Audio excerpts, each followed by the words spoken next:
Welcome to The Explainer. Today, we're deconstructing an actor who isn't just a star. He's a true cultural phenomenon. We're diving into a career that has completely redefined what range and longevity can look like in cinema. So let's just start with a number, 400. In a career that's stretched over 4 decades, this one actor has starred in more than 400 films. I mean, do the math. That's like averaging 10 films a year every single year for 40 years straight. Just incredible. And look, this isn't just about quantity. The work has been so profoundly acclaimed. We're talking about India's highest civilian honors, things like the Padma Bhushan. And get this, he's also slated to receive the Dadasaheb Phalke Award, which is the absolute peak, the highest honor you can get for a lifetime in Indian cinema. Even international media like CNN has called him a total game changer. But, to really get the legend of Mohanlal, you have to look past the crazy numbers and all the shiny awards. So where do we even begin to piece together the story of an icon like this? Well, we start with the title he's more than earned over the decades, the complete actor. Now that's a big statement, right? It's basically saying his versatility is second to none. So let's unpack what that really means. To find out how this powerhouse came to be, our story doesn't start on a film set. No, it actually starts on a wrestling mat. Yup, you heard that right. Before he was one of India's most celebrated actors, he was a state wrestling champion. His whole path into movies wasn't some master plan. It was more like a happy accident, all thanks to some friends who saw something in him, maybe even before he did.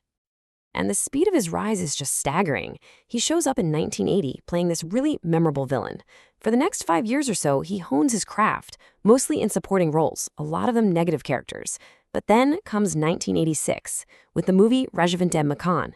He isn't just a hero anymore. He's a full-blown superstar. So in 6 short years, he went from the bad guy to the top of the entire industry. So, the big question is, how did he do it? What is the secret sauce that gives you not just stardom, but this incredible level of artistic respect that lasts for decades? To figure that out, we've got to dig into the core of his craft. And to answer that question, we actually have to turn to a pretty unlikely source, a 96-year-old literary critic who decided to take on a very unique project. Professor M.K. Sanu, who is a giant in the world of literary criticism, basically went on a cinematic marathon. He wanted to really dissect Mohanlal's method, so he just immersed himself in the work, watching film after film, trying to pinpoint the essence of his genius. And this quote right here, it gets to the absolute heart of what Professor Sanu discovered.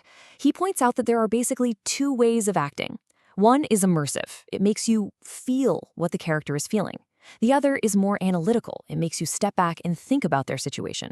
What Sanu says is that Mohanlal has this incredibly rare ability to do both, to merge them, often in the very same performance. And you can see this duality right from the beginning of his career. Just look at 1986, the year he blew up. He played this charismatic, super stylish underworld don. But in that exact same year, he won a Best Actor award for playing a stressed-out, totally relatable everyman just trying to make ends meet. It's that kind of jaw-dropping range that really defines his art. But Mohanlal's story, it isn't just about what he does on screen.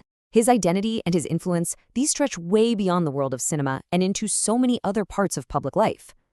For starters, he was recognized by the military as an honorary lieutenant colonel, the first actor in India ever to get that honor.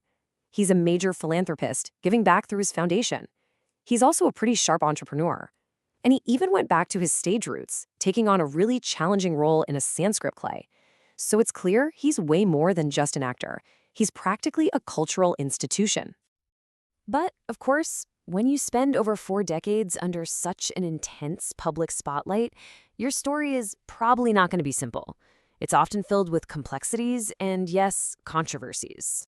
So, to really get the complete picture here, we have to acknowledge the controversies and the legal challenges that have also been a part of his very long public life. Looking at the sources, a few key issues come up. There's an ongoing legal case that started back in 2012 about the possession of elephant tusks.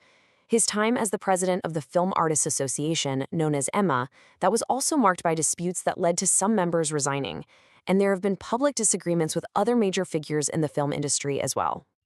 So what we're left with is this portrait of an artist who is defined just as much by his immense achievements as he is by this undeniable complexity. I mean, his impact is felt everywhere, from the country's highest honors to a deep academic analysis of his acting. And maybe the actor himself put it best. After he read Professor Sanu's book about him, he talked about this sense of debt that could never be repaid. It's a pretty powerful way to think about the weight of a legacy like his. And that kind of leaves us with one final thought. For an artist who has lived over 400 different lives on screen, as villains, as heroes, as just regular guys, what if the most complex character he's ever had to play is the public figure of Mohanlal himself?